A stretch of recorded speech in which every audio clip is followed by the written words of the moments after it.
আজ বাড়িতে তালের বড়ার পর্ব চলছে। সবার প্রথমে এই যে এখানে নারকেল কুড়ানো হয়েছে, এটাও খুব খাটনির একটা কাজ। তার থেকে বড় খাটনির কাজ হচ্ছে এই যে তালকে চটকিয়ে চটকিয়ে ওর মা মাসি এক করে ওর এই রস বের করাটা, এটা খুব খাটনির।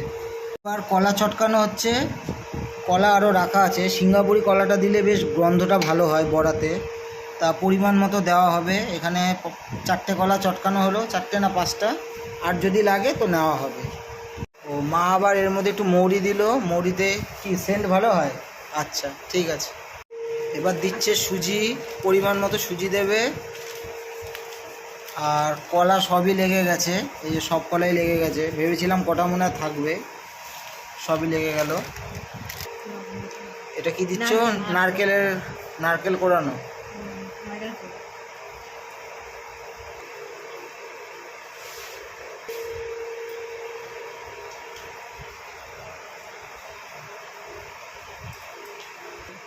এবার এর মধ্যে দিচ্ছে পরিমাণ মতো ময়দা।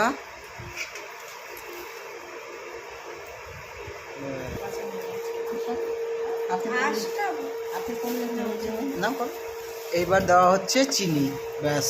আর কিছু দেওয়া হবে?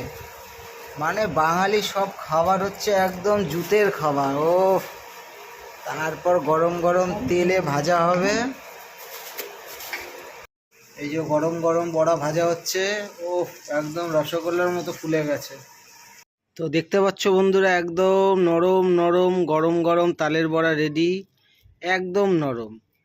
যতটা পারবেন ময়দা কম, ময়দাটা জাস্ট দিতে হয় যাতে এটা বড়া বানানো যায়, না হলে বড়ার মতো হবে না। বেশি ময়দা দিলে আবার শক্ত হয়ে যায়, তাই ময়দাটা একদম কমই দেওয়া হয়েছে, একদম নরম। ওফ! আর এই যে তালের আটিটাও রাখা, এও ফেলা যাবে না, এখন থেকে এটা এইভাবেই থাকবে। লক্ষ্মী পুজোর সময় কাটা হবে, এর মধ্যে আবার ফুল হয়। এটাকে কোনো গাছের টবে বা কোথাও রেখে দেবে, মাটি চাপা বা ছাই চাপা দিয়ে, এর মধ্যে দিয়ে ফুল হবে। এগুলো লক্ষ্মী পুজোর আগের দিন কাটলে ভেতরে দুটো সাদা সাদা বেশ ফুল হয়, ওটাও খেতে দুর্দান্ত।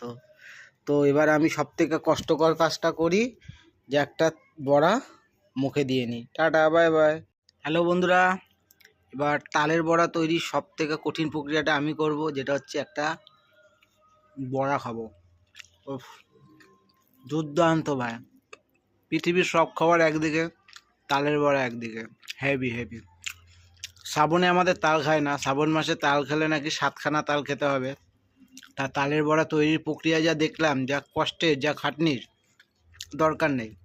ভাদ্র মাসেই ঠিক আছে। এখন একবার খাবো, জন্মাষ্টমী সামনে, তখন একবার খাবো, আর একবার খেলাম, 7বার সম্ভব না খাওয়া। একদম নরম, দেখো, দারুণ দারুণ।